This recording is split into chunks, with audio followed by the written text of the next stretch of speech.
Good afternoon. I'm continuing with my series on the 1990 World Championships between the champion Garry Kasparov and the challenger Anatoly Karpov.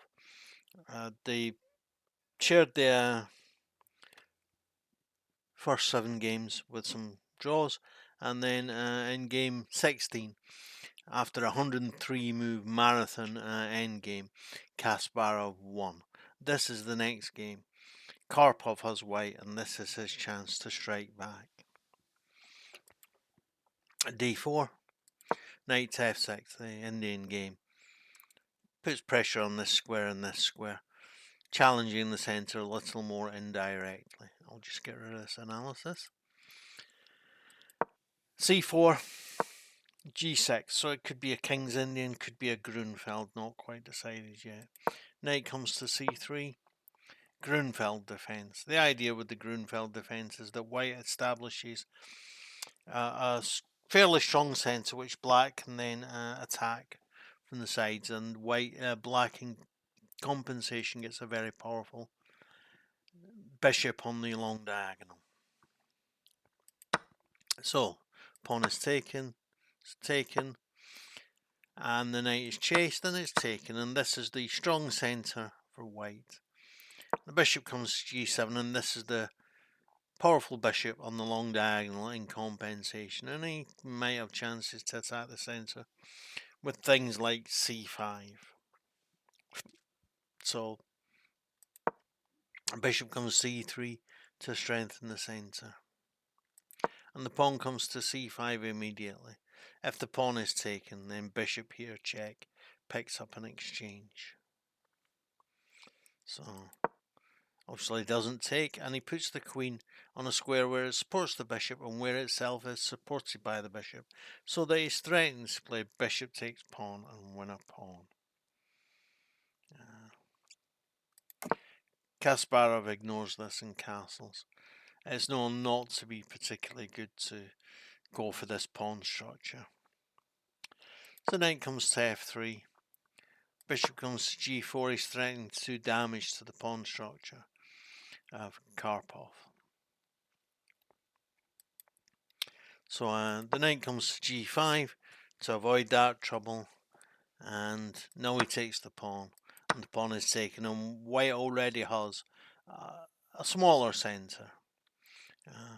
Black has a majority of pawns on the queen side and might be able more easily to force a pass pawn than white can.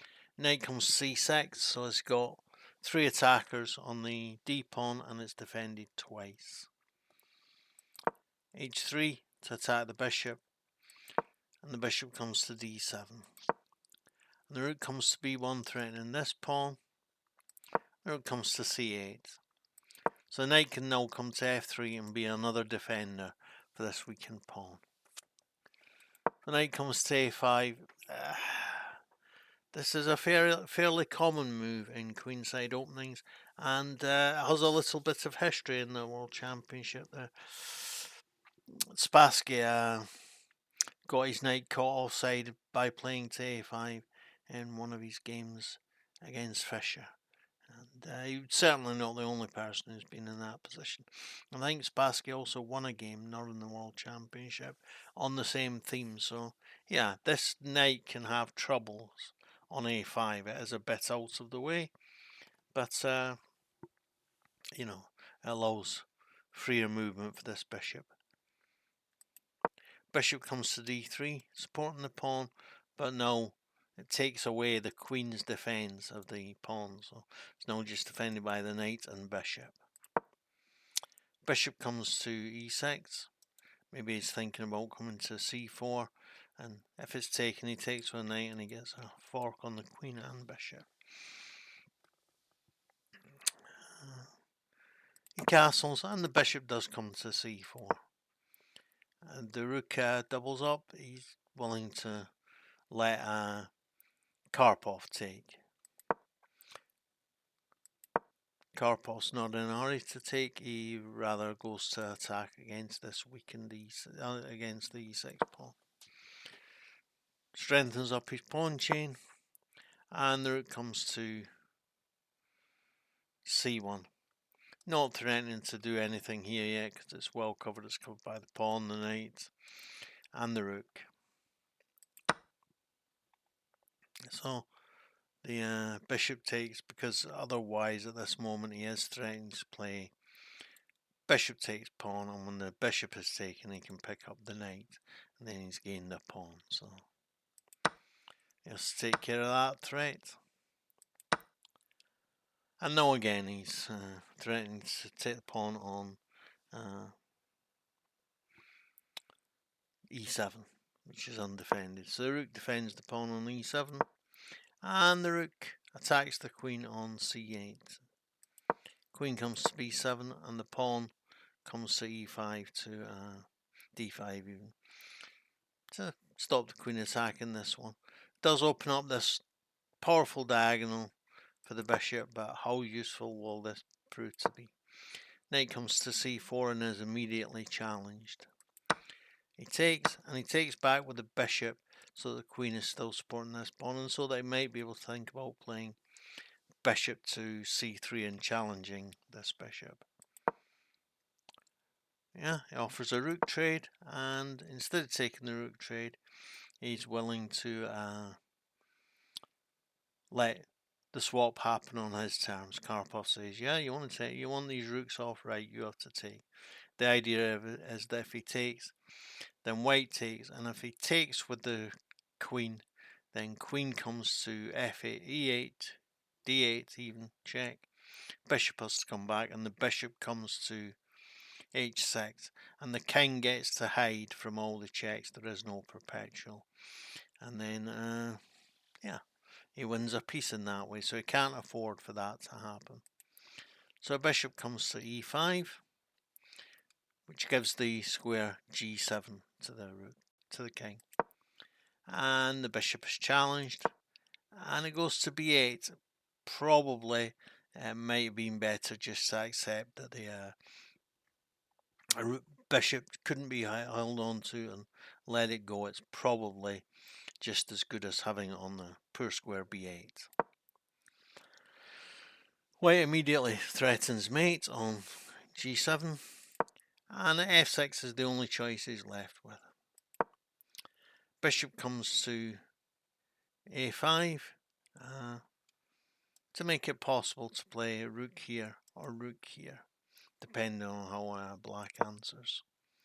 So he plays bishop to d6, logical, and the queen doubles up on the c file, threatening to play a rook takes rook, check, and win a rook.